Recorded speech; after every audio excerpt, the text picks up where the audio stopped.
नमस्कार, विशेषज्ञों के खास पैनल से एक बार फिर से आज हम जुड़े हुए हैं और आज हम बात करने वाले हैं बेहद गंभीर बीमारी की, बेहद गंभीर मुद्दे पर आज हम बातचीत करेंगे। इसके लिए हमारे साथ जुड़े हुए हैं बेहद खास मेहमान, हमारे साथ उजाला सिग्नस के विशेषज्ञ डॉक्टर्स जुड़े हुए हैं और उनसे एक एक करके आज हम बातचीत करेंगे, जानेंगे कि न्यूरोलॉजी जिससे संबंधित बीमारियां हैं वो क्या हो सकती हैं और हमें कितना ज्यादा सतर्क रहने की जरूरत है। हमारे साथ जो खास पैनल जुड़ा है उसे एक एक करके आपको रूबरू कराए देते हैं। हमारे साथ जुड़े हुए हैं डॉक्टर वर्धन कुलश्रेष्ठ, बहुत बहुत स्वागत है डॉक्टर वर्धन आपका। हमारे साथ जुड़े हैं डॉक्टर अयूब, आपका बहुत बहुत स्वागत है। हमारे साथ जुड़े हैं डॉक्टर दिनेश वर्मा, आपका भी बहुत बहुत स्वागत है। और हमारे साथ जुड़े हैं यूनिट हेड करनाल आदित्य झा, बहुत बहुत स्वागत है सर आपका भी।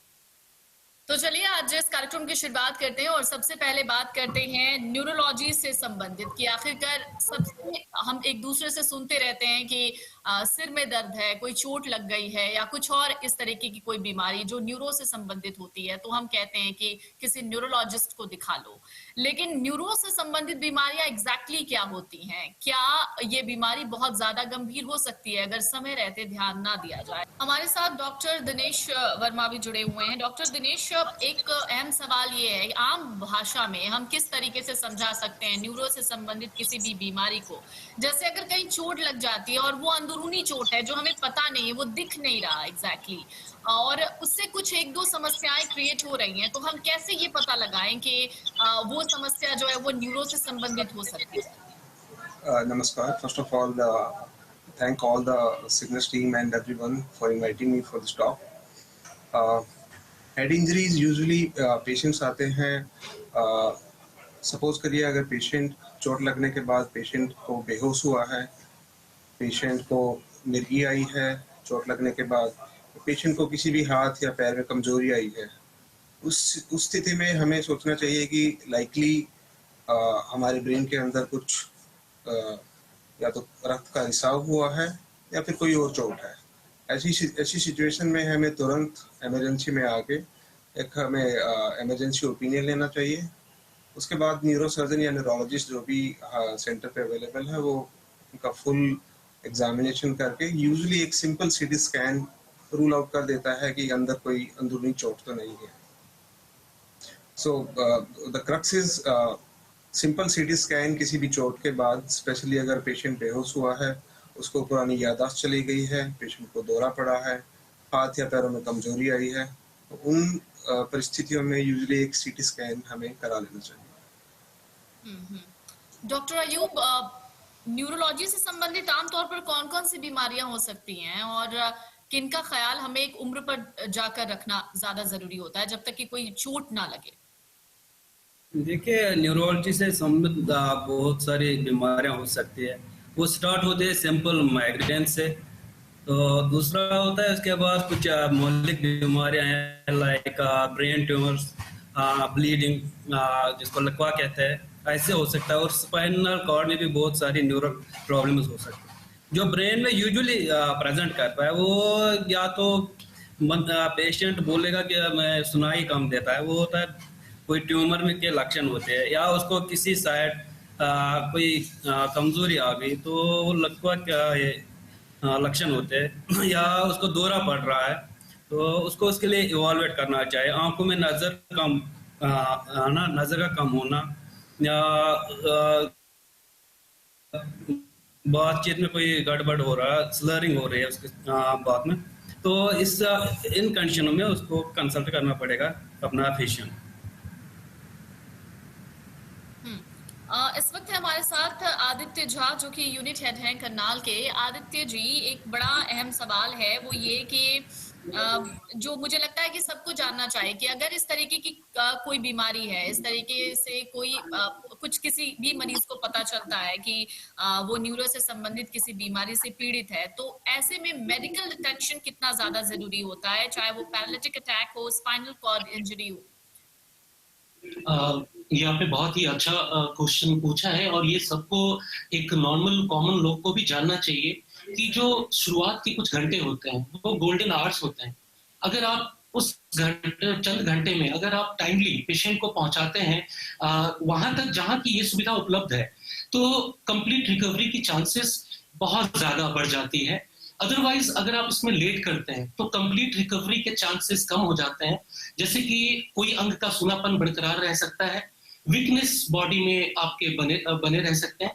तो ये बहुत ही जरूरी है कि आप जब भी इस तरह का स्ट्रोक या पैरालिटिक अटैक किसी भी पेशेंट को आता है तो इमीडिएट उस संस्थान को रीच करे जो इस फैसिलिटी में डील करता है, यानी न्यूरो सर्जरी और medical neuro. So this is the main thing. Ujala Cygnus hospital में किस तरीके की और फैसिलिटीज हैं जिससे कि बहुत जो कहते हैं कि पेशेंट्स के लिए सबसे ज्यादा अटेंशन जो है वो डॉक्टर्स देते हैं, और बहुत से कम ऐसे डॉक्टर्स मिलते भी हैं पेशेंट्स को जो उनको बड़ी बारीकी से रीड करते हैं। आपकी तरफ से क्या फैसिलिटीज प्रोवाइड कराई जाएगी? Ma'am, first of all I would like to tell your viewers कि ये जो हमारा जो उजाला सिग्नस है, इसका जो मेन बनने का या इसका जो भी एक्सपेंशन हो रहा है वो टायर 2 और टायर 3 सिटी में हो रहा है, जहां पे आज चिकित्सा उपलब्ध नहीं है। नॉर्मल है लेकिन जो सुपर स्पेशलिटी है वो अवेलेबल नहीं है। उजाला सिग्नस एक ऐसा समूह है, स्वास्थ्य संस्थान है जो उन लोगों तक पहुंचना चाहता है जिनसे आज जो मल्टी स्पेशलिटी केयर है उनसे वो बिल्कुल अछूते हैं। या तो उनको, जैसे आज मैं करनाल का यूनिट हेड एज अ बोल रहा हूँ कि पहले लोगों को या तो चंडीगढ़ या दिल्ली जाना पड़ता था, लेकिन उजाला सिग्नस ने ये डिफरेंस लाया कि टायर 2 सिटी में भी लोग आज बाईपास करा सकते हैं, आज स्टेंटिंग करा सकते हैं, आज न्यूरो सर्जरी या स्पाइन सर्जरी जैसी सर्जरियां भी हम लोग कर रहे हैं। तो आई एम रियली इस समूह से जुड़ना मेरे लिए बहुत ही, मैं गौरवान्वित महसूस करता हूं अपने आप को। और मैं बस ये कहूंगा कि जो हमारा मेन है फोकस वो बिजनेस से ज्यादा लोगों तक पहुंचना है जिनके पास अभी हेल्थ केयर नहीं पहुंचा है। यही हमारी स्पेशलिटी है। बिल्कुल। और एक सवाल है मेरे जहन में अभी जो मैं आपसे पूछूंगी थोड़ी देर के बाद, लेकिन फिलहाल अभी मैं डॉक्टर वर्धन से पूछना चाहूंगी। डॉक्टर वर्धन, न्यूरो संबंधित बहुत सारी बीमारियां हैं, उनमें बड़ा कॉमन एक डिजीज है, वो है माइग्रेन। इसके बारे में क्या बता सकते हैं आप? किस तरीके से इसे समझा जाए? अमूमन हम ये समझते हैं कि सिर में दर्द होता है, उसके बाद जो 1-2 दवाइयां डॉक्टर लिख देते हैं हम उसे खाना शुरू कर देते हैं, कुछ 1-2 प्रिकॉशनरी मेजर्स बता देते हैं, हम उन पर फोकस करना शुरू कर देते हैं। माइग्रेन के बारे में आप क्या कहना चाहेंगे? बहुत ही अच्छा एक ये पॉइंट जो है इस प्लेटफॉर्म पे आपने उठाया, माइग्रेन, क्योंकि ये बहुत ही ज़्यादा कॉमन एक कारण है हेडेक का, और डे टू डे प्रैक्टिस में कॉमनली हम लोग देखते हैं। जहाँ न्यूरो स्पेशलिस्ट अवेलेबल नहीं है वहाँ पे ये पेशेंट्स जो हैं फिजिशियंस के पास भी जाके अपना ये प्रॉब्लम दिखाते हैं। तो माइग्रेन देखिए एक तरह का इस तरह का हेडेक है जिसमें जो हेडेक है वो बहुत ही ज़्यादा होता है। दूसरी बात ये कि रिपीट होता रहता है मल्टीपल टाइम्स, यानी कि एक वीक में पेशेंट बोलेगा मुझे 3 दिन हेडेक, 4 दिन हेडेक रहता है। कई बार तो मल्टीपल एपिसोड्स, कई सारे एपिसोड्स होंगे जो मंथ में उसके रहते हैं। और मोस्टली इसके साथ में जो है वो नोजिया की एक प्रॉब्लम रहती है, वॉमिटिंग, पेशेंट को उल्टियों के लक्षण हो सकते हैं। लाइट के फ्लैशेस वगैरह जब हेडेक शुरू होता है तो उसको वो नजर आते हैं। आंखों से पानी आना वो एक सिम्टम है जो इसके साथ में हो सकता है। और मोस्टली ये हेडेक जो है एक साइड पे नहीं होता, कभी एक साइड हो सकता है, कभी दूसरी साइड भी हो सकता है। तो अच्छा, दूसरी ये चीज देखने में आती है कि जो माइग्रेन के जो एपिसोड्स हैं वो मोस्टली जो महिलाएं हैं हमारे जो जनसंख्या में उनमें काफ़ी कॉमन है, और कुछ यंग पॉपुलेशन में भी कॉमन है। उसका रीज़न हो सकता है उनकी थोड़ी सी जो एक्टिविटी है, लाइफस्टाइल है, वो भी इसको चेंज करती है। तो इसमें मैं सबसे पहले तो यही कहना चाहता हूँ यहाँ पर कि माइग्रेन जो है वो एक ऐसा हेडेक है जिसको हम ठीक कर सकते हैं, जिसके जो एपिसोड्स हैं उसको हम मैनेज कर सकते हैं। पेशेंट की जो डे टू डे लाइफ जो उससे हैम्पर हो रही है, वर्क प्लेस पे जो उसके काम हैम्पर हो रहे हैं, उसको हम ठीक कर सकते हैं। लेकिन मेडिसिन के साथ साथ इसमें जो ज़रूरी चीज़ें होती हैं वो हैं लाइफस्टाइल मैनेजमेंट। पेशेंट को अपना डे टू डे लाइफस्टाइल को मैनेज करना भी बहुत ज़रूरी होता है। जो मैं एडवाइस करता हूँ कि एक डिसिप्लिन लाइफस्टाइल होनी चाहिए। आजकल जो एक बहुत ही कॉमन सा एक रीज़न जो माइग्रेन जब लोगों को प्रेसिपिटेट होता है वो है excessive use of mobile phones and TV screens. अब बिकॉज ऑफ दिस जो लॉकडाउन पिछले 1 साल से चल रहा है, उस वजह से वर्क फ्रॉम होम की टेंडेंसी भी हो गई है लोगों में। तो उस वजह से जो यूज़ ऑफ टीवी स्क्रीन है, लैपटॉप है, मोबाइल फ़ोन के यूज़ हैं, वो भी बहुत ज़्यादा अगर होता है तो माइग्रेन प्रेसिपिटेट कर सकता है। तो मैं जनरली पेशेंट्स को समझाता हूँ कि अपना लाइफस्टाइल थोड़ा सा मॉडिफाई करिए, बीच-बीच में वर्क से थोड़ा सा ऑफ ही रहिए, स्क्रीन से थोड़ा दूर रहने की कोशिश करें। आपके सोने का जो टाइम है वो फिक्स होना चाहिए, बहुत ज़्यादा देर तक रात को जगें नहीं। उसके अलावा जो आपका ईटिंग हैबिट्स हैं वो आपकी प्रॉपर होनी चाहिए, टाइमली आपको अपना सारा कुछ रखना है, मैनेज करना है, बहुत ज़्यादा देर तक फास्टिंग नहीं रहना है। एंड इसके अलावा जो है स्ट्रेस, जो आमतौर पे आजकल बहुत कॉमन है, वो भी इसको प्रेसिपिटेट करता है, चाहे वो वर्क रिलेटेड स्ट्रेस हो या कोई पर्सनल लेवल पे स्ट्रेस हो, तो उसको भी अवॉइड करना ज़रूरी है। अगर हम लाइफस्टाइल को मैनेज नहीं करेंगे और हम सिर्फ मेडिसिन के ऊपर कॉन्सेंट्रेट करके चलेंगे, तो माइग्रेन के एपिसोड्स जो हैं वो कभी भी पेशेंट को जो है पूरी तरह से ठीक नहीं होने देते हैं। अगर हम इन सब चीज़ों को साथ साथ मैनेज करके चलते हैं तो पेशेंट काफ़ी टाइम तक हेडेक फ्री रह सकता है, एपिसोड्स को काफ़ी लंबे समय तक हम जो है रोक सकते हैं।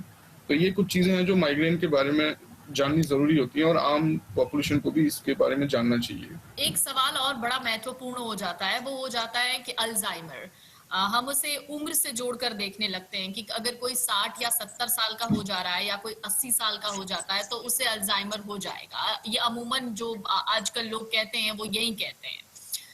Especially if you talk about Indian population, Alzheimer's अभी तक it has not been detected a lot of times because आम जनता और population में usually जो symptoms होते हैं we take it granted कि ठीक है एज रिलेटेड होगा, बट जब symptoms इतने severe हो जाते हैं कि they are not able to recall the simple things of the daily life or even not able to recognize the even family members or some important dates or events of their life, तो उसके लिए हमें emergency basis पे neurologist या फिर neurosurgeon available जो भी है उससे ओपिनियन लेना चाहिए। It's more of A neurological disorders, इसमें अच्छा कोई सर्जिकल इंटरवेंशन का रोल नहीं है। एक सिम्टम कॉमन क्या हो सकते हैं इसमें? यूजुअली पेशेंट्स को सिम्टम आते हैं याददाश्त का भूलना या फिर कॉमन चीजों को they are not able to recognise, even they can अपने फैमिली मेंबर्स को भी दे कैन आस्क आप कौन है। So it can be very simple and if you think about the family perspective it can be disasters for them because एक आपके घर का ही मेंबर है जो आपको नहीं पहचान पाता है, it's very difficult to manage with them. इसे डाइट से जोड़ के देख सकते हैं कि प्रॉपर डाइट ना हो इस वजह से ये यूजुअली ऐसा नहीं है, डाइट से रिलेटेड अल्जाइमर्स नहीं है, अदर बीमारियां हैं न्यूरोलॉजिकल जो बहुत सारी डाइट से, अल्जाइमर्स का मोर और लेस जेनेटिक बेसिस काफी ज्यादा है। अच्छा आदित्य, मैं आपसे ये एक, चूंकि मैंने आपको थोड़ी देर पहले ही कहा था कि एक सवाल है मेरे जहन में। अक्सर क्या होता है कि हम देखते और सुनते हैं कि छोटे शहर हैं, वहां पता नहीं हॉस्पिटल कैसा होगा, वहां पता नहीं डॉक्टर्स कैसे होंगे, तो ये जो एक भ्रम है इसको आप कैसे तोड़ सकते हैं? ये बात आपने बिल्कुल सही कही है कि लोगों के मन में ये रहता है कि जैसे बड़े नाम हैं वो पहले चाहते हैं कि वहां जाए, जो छोटे जगहों पे है वहां पे डॉक्टर्स क्वालिफाइड होंगे या नहीं होंगे, इस तरह की है मन में है लोगों का। पर मैं एक चीज जरूर कहना चाहूंगा, एटलीस्ट मैं जैसे हमारा ही समूह है, उजाला सिग्नस समूह है, हमारे यहाँ जो डॉक्टर्स हैं they are highly qualified, they came from इधर फ्रॉम मेदांता, इधर from PGI Chandigarh and that kind of places we do have, हमारे पास डॉक्टर्स हैं। तो ऐसी बात नहीं है, अच्छे डॉक्टर्स भी छोटे शहरों को चुन रहे हैं। और मैंने तो ये देखा है कि जैसे अगर मैं अपनी यूनिट की बात करूं तो हमारे यहाँ जैसे कि हर तरह का, जैसे गैस्ट्रोएंटेरोलॉजिस्ट, जैसे न्यूरोसर्जन है हमारे वरदानपुर सिस्टर सर, तो सारे अच्छे डॉक्टर्स जो बहुत अच्छी जगह से पढ़ के आए हैं और वो छोटी सिटी में सर्व कर रहे हैं। तो इस तरह की जो सोच है ये अब खत्म हो चुकी है।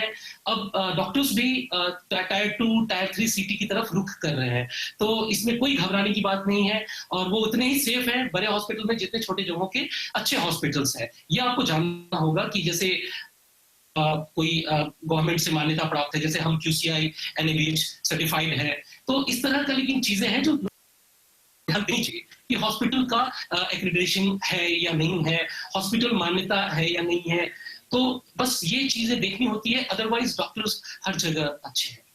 बिल्कुल। और ये मुझे लगता है कि जो जितने भी लोग हैं उनको ये समझने की जरूरत है, क्योंकि अगर उनके घर में कोई पेशेंट है तो जाहिर है आपको भरोसा किस पे करना है, भगवान के बाद, और वो डॉक्टर जिसे हम सेकंड गॉड भी कहते हैं।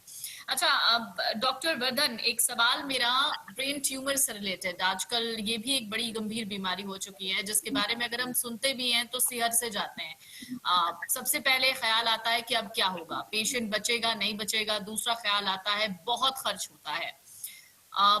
इस चीज के लिए सबसे पहले तो मैं समझना चाहूंगी कि इसके लक्षण क्या हो सकते हैं और क्या हर बार जरूरी है सर्जरी। देखिए, इसमें कोई डाउट नहीं है कि ब्रेन ट्यूमर्स जो होते हैं वो एक इस तरह का एक एहसास लेके आते हैं कि जैसे कि पता नहीं किस तरह की बीमारी आ गई है, और पेशेंट और उसकी फैमिली के लिए थोड़ा सा इनिशियली जो है मैनेज करना मुश्किल होता है। तो अगर हम लक्षणों की बात करें, क्योंकि ब्रेन ट्यूमर्स के साथ सबसे इम्पोर्टेंट चीज़ जो वो ये है कि जितना अर्ली हम उसको डायग्नोज कर देते हैं, जितना जल्दी हमें उसके बारे में पता चल जाता है, उसका मैनेजमेंट उतना इजी और बेटर होता है।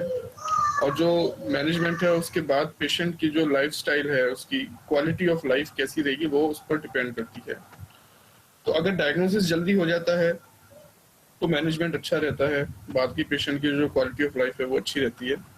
तो जो कॉमन जो इसके जो लक्षण हैं वो उनमें वही जो मैंने आपको जैसे शुरू में बताया था, हेडेक होता है पेशेंट को। लक्षण भी हैं जो वो डिपेंड करते हैं कि पेशेंट की एज क्या है। बच्चों में थोड़े से लक्षण अलग होते हैं और जो एडल्ट्स हैं उनमें लक्षण अलग होते हैं। तो अगर हम एडल्ट्स की बात करें तो सिर में दर्द होना और दर्द की इंटेंसिटी जो है वो धीरे धीरे बढ़ती जाती है। सुबह जब पेशेंट सो के उठता है तो सिर में भारीपन लगता है। उसका ये कहना होता है कि जब मैं रात को सोता हूँ, सुबह उठता हूँ तो सबसे ज्यादा दर्द होता है। सुबह उठते ही मुझे ऐसा लगता है मुझे वॉमिटिंग आएगी, और वॉमिटिंग आ भी जाती है। वॉमिटिंग आने के साथ मेरा दर्द थोड़ा सा ठीक हो जाता है, लेकिन पूरी तरह मेरा दर्द ठीक नहीं होता है। इसके अलावा वो पेशेंट बताते हैं कि जैसे मुझे हाल फिलहाल में ऐसा लगता है जैसे मुझे देखने में प्रॉब्लम आ रही है, मेरे चश्मे का नंबर जो है वो चेंज होता जा रहा है, या फिर सुनने में मुझे दिक्कत आ रही है, एक तरफ से सुनाई नहीं दे रहा है, या उसको चलने में दिक्कत आ रही है। जब वो उठ के चलना शुरू करता है तो लड़खड़ाने लग जाता है।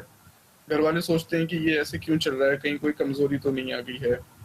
इसके अलावा जो है पेशेंट कई ट्यूमर ऐसे होते हैं जिसमें बहकी बहकी बातें करना शुरू कर देते हैं, मेमोरी लॉस होना शुरू हो जाता है। इनिशियली लोग सोचते हैं कि ये पागल सा होता जा रहा है, या इसकी अजीब अजीब हरकतें हैं, अजीब सी बातें करता है, इस बहुत ज्यादा गुस्सा करने लग गया है, बहुत ज्यादा जो है चिल्लाने लग गया है। तो इस तरह के लक्षण जो हैं वो भी कई बार ब्रेन ट्यूमर्स में आने लग जाते हैं। अगर बच्चों की बात करें तो बच्चों में भी जो एक कॉमन प्रॉब्लम है वो सिर दर्द है, लेकिन अक्सर क्योंकि हम लोग एडल्ट्स जो हैं वो बता देते हैं कि सिर में दर्द हो रहा है, मुझे अच्छा नहीं लग रहा। बच्चे ये चीजें बता नहीं पाते हैं, लेकिन उनकी जो एक्टिविटी है वो सिर दर्द की वजह से थोड़ी कम होती जाती है। बच्चा एक्टिव नहीं होगा। अगर स्कूल जा रहा है तो टीचर्स नोट करते हैं कि बच्चा जो है वो आराम मतलब उतना एक्टिव नहीं है जितने बाकी बच्चे एक्टिव हैं, उसको देखने में प्रॉब्लम आ रही है, वो ब्लैक बोर्ड के पास जाके बैठ रहा है, अपनी नोटबुक में ठीक से लिख नहीं पा रहा है, तो वो बोलते हैं कि इसको डॉक्टर्स को दिखाइए। तो इसके अलावा जो ये सिम्टम है, बच्चों में वॉमिटिंग काफी फ्रिक्वेंटली होता है। अक्सर उसको गैस्ट्रोएंटेराइटिस की तरह भी लोग फिजिशियंस ट्रीट करते हैं। तो ये कुछ सिम्टम्स होते हैं जो कॉमन होते हैं, आसानी से उनको हम देख सकते हैं कि ये सिम्टम आ रहे हैं। और अगर ऐसे सिम्टम आते हैं तो डेफिनेटली न्यूरोलॉजिस्ट या न्यूरोसर्जन को दिखाना चाहिए, क्योंकि early diagnosis is the key for better management. बिल्कुल। अच्छा डॉक्टर अयूब, चूंकि कोविड का वक्त चल रहा है, ऐसे में हम स्ट्रेसफुल लाइफ भी जी रहे हैं। एक तो फिजिकल डिस्टेंसिंग हो गई है, बहुत लोगों को घर से काम करना पड़ रहा है, लोग एक दूसरे से मिल नहीं पा रहे हैं। इस दौरान आपने कोई केस ऐसा देखा है जो डायरेक्टली न्यूरो से संबंधित हो, जिसे कोविड हुआ हो और फिर बाद में उस तरीके की बीमारियां जनरेट हो हम ड्यूरिंग कोविड थोड़ा सा हो गया डिफरेंट केसेस, जैसे वो ब्लैक फंगस आया, उसके केसेस हमारे पास आए, वो ऑपरेट भी हो गए। प्लस इसमें कोविड में सबसे ज़्यादा जो हमें पेशेंट मिले वो मिले बच्चे। मे बी वो घर में ज़्यादा रहे, स्कूल नहीं जा पाए, तो उनका हेड ट्रामा बहुत कॉमन हुआ। अच्छा डॉक्टर दिनेश, एक सवाल मेरा है जो बेहद अहम है, वो ये कि कुछ ऐसे पांच या चार ही सही ऐसे लक्षण आप बता सकते हैं जिन्हें इग्नोर नहीं किया जा सकता न्यूरोलॉजिकल डिसऑर्डर के कॉन्टेक्स्ट में? ऑल ऑफ सडन कोई पेशेंट बेहोश हो जाए, स्पेशली जो मोर देन 1 मिनट लास्ट करता है। पेशेंट को फर्स्ट टाइम मिर्गी का दौरा आता है, आधे शरीर में लॉस ऑफ पावर यानी कि कमजोरी, जिसको देसी लेमन लैंग्वेज में हम लकवा बोल देते हैं। एकदम से किसी का विजन कम हो जाना, 4-5 ऐसे लक्षण हैं। या बहुत सीवियर हेडेक, जो पेशेंट बोले कि यूजुअली मेरे को हेडेक रहता है बट इस टाइम मुझे बहुत ही इंटॉलरेबल हेडेक हुआ है। ये 4-5 ऐसे लक्षण हैं जिनको we should not ignore and it should be evaluated further. Okay, अच्छा आदित्य जी, एक आखिरी सवाल आपसे मैं जानना चाहूंगी, ऐसे कौन सी सावधानियां जो हैं वो बरतनी बहुत ज्यादा जरूरी हैं? ऐसे जाहिर है कि डॉक्टर्स भी नहीं चाहते कि पेशेंट जो उनके पास आए वो दोबारा आए, वो बिल्कुल ठीक हो जाएं, और पेशेंट्स भी नहीं चाहते कि वो बार बार डॉक्टर्स के पास जाएं। तो वो ऐसे में आप अपनी तरफ से क्या सलाह देना चाहेंगे? सिंपली हमसे पहले डॉक्टर अयूब ने, डॉक्टर वरदान सर ने और सबने इस बारे में बताया है। इसके लिए कुछ नहीं, आपका सबसे जो जरूरी होता है वो है आपका फूड हैबिट। फूड हैबिट, अगर आप जैसे कि फास्ट फूड आजकल के आप देखते होंगे, फूड हैबिट्स लोगों में ठीक नहीं है, रेगुलर टाइमली डाइट नहीं लेते हैं, वो एक्सरसाइज से तो लोग दूर ही रहना पसंद करते हैं। तो और अगर मान लीजिए किसी को कोमॉर्बिडिटीज है, कुछ बीमारियां हैं, अगर जैसे अगर हाइपरटेंशन है या डायबिटिक है या हार्ट से रिलेटेड कोई प्रॉब्लम है, तो उनको नियमित रूप से दवा लेनी चाहिए। अगर वो दवा मिस करते हैं और इस तरह की असावधानी बरतते हैं तो दिक्कतें आ सकती हैं। इसके साथ भी स्ट्रेस, जो डॉक्टर वरदान कुसिस्टा ने भी इस बात पे जोड़ दिया था, डॉक्टर आयुब ने भी, कि स्ट्रेस एक बहुत बड़ा कारण है जो न्यूरो प्रॉब्लम आते हैं। तो स्ट्रेस जितना आप कम ले सकें, लाइफ का एक पार्ट है stress, but you can't do anything by taking this stress. इससे कोई फायदा नहीं होता। आपको सॉल्यूशन ढूंढना है और सॉल्यूशन की तरफ जाना है। स्ट्रेस लेने से किसी भी प्रॉब्लम का समाधान नहीं है। हाँ, वो प्रॉब्लम दे जरूर सकता है, लाइक योर न्यूरो डिजीजेस। तो बस यही है कि खाना पीना, एक्सरसाइज और टाइमली और सोना, जो डॉक्टर साहब ने भी पहले कहा था, यही सब चीजें हैं। अगर हम रोजमर्रा अगर उसको हम फॉलो करें तो हम स्वस्थ रह सकते हैं और इस डिजीज से बच सकते हैं। जी जी, अच्छा डॉक्टर वर्धन, एक आखिरी सवाल मेरा आपसे ये है, मानसिक क्षमता का कमजोर होना, अगर हम अमूमन देखते हैं किताब रखकर भूल जाते हैं, कोई सामान रखकर कहीं भूल जाते हैं और कहते हैं कि कहीं कोई दिमागी बीमारी तो नहीं हो गई, इस पर आप क्या कहना चाहेंगे? देखिए, चीजें रख के भूल जाना जो है, इनफैक्ट मेरे पास भी ऐसे पेशेंट आते हैं, वो कहते हैं सर हम कोई चीज भूल जाते हैं, या अक्सर चीजें मैं भूल जाता हूँ। तो मैं अक्सर उनके साथ थोड़ा उनको लाइट मूड में करने के लिए कहता हूँ कि भूलना एक अच्छी आदत है। अगर आप सारी चीजें याद रखेंगे तो डेफिनेटली परेशान हो जाएंगे। तो अगर आप कहीं बुक्स रख के भूल जाते हैं, मोबाइल फोन अगर या चाबियां भूल जाते हैं, तो ये एक ऐसी कोई प्रॉब्लम नहीं है जिसके लिए किसी को वरी होना चाहिए। अगेन द सेम थिंग कि आपकी स्ट्रेसफुल लाइफ है, आप वर्क लाइफ बैलेंस अगर मेंटेन नहीं कर पा रहे हैं, तो ये सब चीजें हैं जो इस तरह की, बेसिकली दीज आर नॉट, हमें नहीं कहना चाहिए कि these are neurological problem until unless कि उनके साथ में कोई और सिम्टम है, जैसे कि हेडेक भी है और पेशेंट को भूलने की प्रॉब्लम भी हो रही है, और जो रिसेंटली आई है, मतलब पहले से नहीं था अभी शुरू हुई है, तब तो हमें इस पर ध्यान देना चाहिए। अदरवाइज ये इनको डेफिनेटली ये बिहेवियर रिलेटेड प्रॉब्लम है, जिसमें पेशेंट से या आपके पास में कोई रिलेटिव है, कोई इस तरह की बात कर रहा है, तो उससे बात करनी चाहिए। उसको हम बताते हैं, जैसे मेरे पास भी आते हैं, कि इसमें कोई वरी की बात नहीं है, अगर आप भूल जाते हैं तो थोड़ा सा अपने आप को डी स्ट्रेस करें, वर्क लाइफ बैलेंस को मेंटेन करें। चीज़ों को भूलना कोई ऐसी बीमारी नहीं है, ये एक छोटी सी प्रॉब्लम है जिसको आप मैनेज कर सकते हैं, और इस बारे में वरी करने की कोई जरूरत नहीं है। और अननेसेसरी इन्वेस्टिगेट अपने आप को कराने की भी जरूरत नहीं है, क्योंकि आप अननेसेसरी इन्वेस्टिगेशन कराएंगे, टेस्ट कराएंगे, तो डेफिनेटली कुछ ना कुछ प्रॉब्लम अगर निकल आया तो वो एक चीज और है जो स्ट्रेस प्रेसिपिटेट कर देगी। तो टेक इट इजी, और मैनेज हो जाती हैं ये चीजें, ऐसी कोई परेशानी की बात नहीं होती है।